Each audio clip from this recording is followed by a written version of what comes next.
Student, তোমরা যারা ক্যালকাটা ইউনিভার্সিটির আন্ডারে প্রথম সেমিস্টারের ছাত্রছাত্রী আছো এবং তোমাদের ইতিহাস সাবজেক্টটা পাস কোর্সে আছে, তোমাদের জন্য আজকের ক্লাসটা খুবই গুরুত্বপূর্ণ।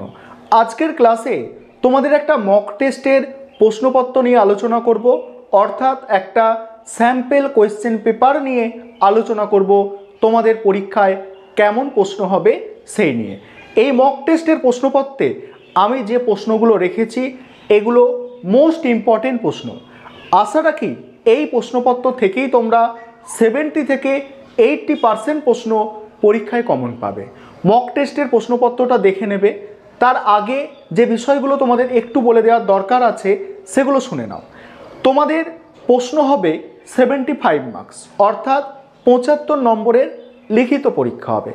সেখানে 5 নম্বরের প্রশ্ন, 10 নম্বরের প্রশ্ন এবং 20 নম্বরের প্রশ্ন থাকবে।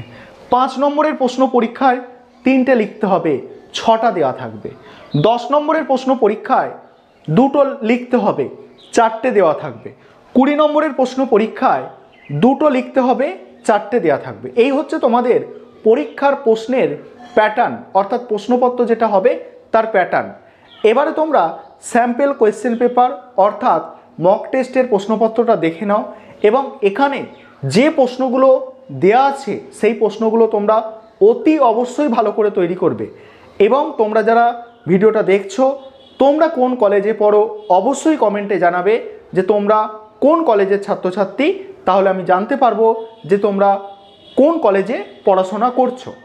আরেকটা বিষয় তোমাদের বলার আছে যে তোমাদের জন্য স্টাডি মেটেরিয়াল অর্থাৎ পিডিএফ নোটস তৈরি করা হয়েছে। তোমরা যারা পিডিএফ নোটস অর্থাৎ স্টাডি মেটেরিয়াল পারচেস করতে অর্থাৎ কিনতে ইচ্ছুক আছো, তোমরা এই বোর্ডে যে নম্বর দেখতে পাচ্ছ এই নম্বরে যোগাযোগ করে স্টাডি মেটেরিয়ালটা পারচেস করতে পারো। চলো তোমরা মক টেস্টের প্রশ্নপত্র দেখে নাও।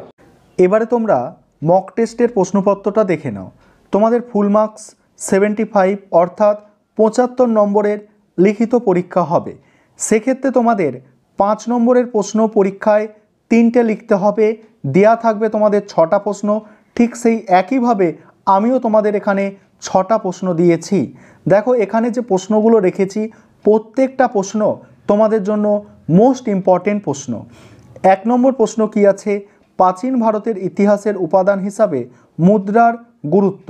দ্বিতীয় প্রশ্ন আছে, ভারতে আলেকজান্ডারের জয়লাভের কারণগুলি লেখো। 3 নম্বর প্রশ্ন, বৌদ্ধ ধর্ম ও জৈন ধর্মের মধ্যে পার্থক্য লেখো। নেক্সট আছে, গান্ধার শিল্প সম্পর্কে সংক্ষেপে লেখো। এটা গান্ধার শিল্প টিকা আকারেও আসতে পারে। পরের প্রশ্ন, বৈদিক যুগে জাতিভেদ প্রথা সম্পর্কে লেখো। তারপরের প্রশ্ন, সভা সমিতি সম্পর্কে টিকা। সভা সমিতি সম্পর্কে টিকা। এরপরে দেখো তোমাদের 10 নম্বরের প্রশ্ন।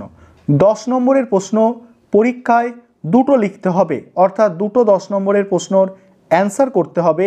তোমাদের 4টে প্রশ্ন দেয়া থাকবে।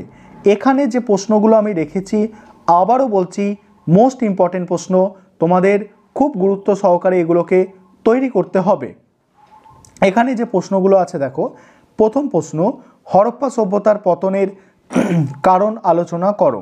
দ্বিতীয় প্রশ্ন, তামিলকাম। তামিলকাম বলতে কি বোঝো? প্রাচীন তামিলকাম সংস্কৃতির বৈশিষ্ট্য আলোচনা করো। তারপরের প্রশ্ন, ভারতে মধ্যপ্রস্তর যুগের বৈশিষ্ট্য আলোচনা করো। নব্যপ্রস্তর যুগ সম্পর্কে আলোচনা করো।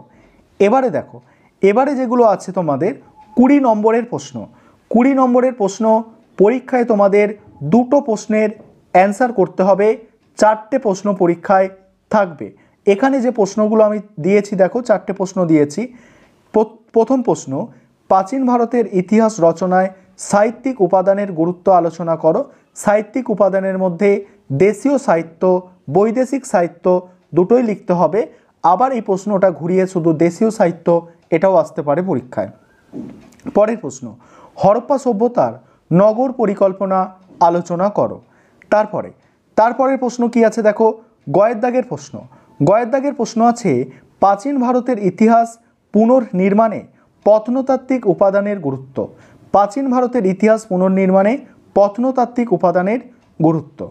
শেষ প্রশ্ন আছে, প্রাগৈতিহাসিক ভারতে শিকারী ও খাদ্য সংগ্রহকারী আদিম মানবের খাদ্য উৎপাদক হয়ে ওঠার বিবর্তনের কথা উল্লেখ করো। এই ছিল তোমাদের মক টেস্টের প্রশ্নপত্র।